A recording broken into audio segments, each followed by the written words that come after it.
Теріскейдегі су қоймалары қазір жаппай тексеріліп жатыр. Ал анықталған кемшіліктер жыл соңына дейін реттелуі тиіс. Бүгінде Сергеев және Петропавл су тораптарын ретке келтіру жұмыстары басталып та кеткен. Ол үшін республикалық бюджеттен 194 миллион теңге бөлінген.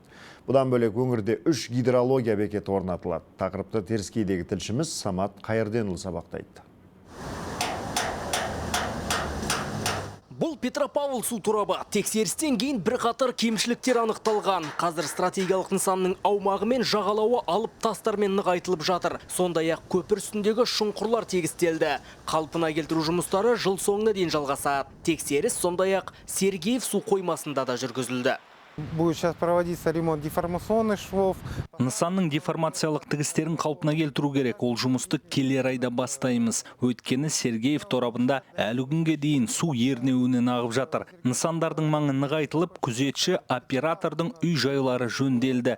Жалпы аталған су тораптары қазір қанағаттанарлық жағдайда.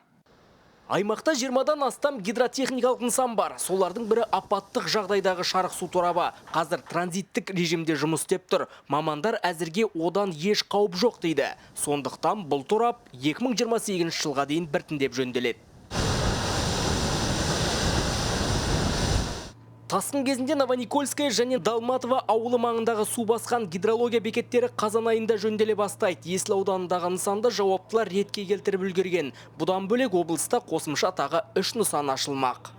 Один гидрологический пост будет располагаться. Алғашқысы Шөптікөл ауылында, екіншісі Сухарабовка елді мекен жанында және соңғысы Ақжар ауданында орнатылады. Осылайша біз келер жылы судың қаншалықты көтерілгенін нақты бақылаймыз. Одан бөлек оның ағысын, яғни облыс орталығына неше күнде жететінін есептей аламыз. Қазгидромет мамандары арнайы интерактивті картаны пайдалана бастаған. Онда еліміздегі барлық су қоймалар жайлы толық ақпарат бар. Айта кетейік, президент өз жолдауында гидрология бекеттерін жаңғыртуды міндеттеді.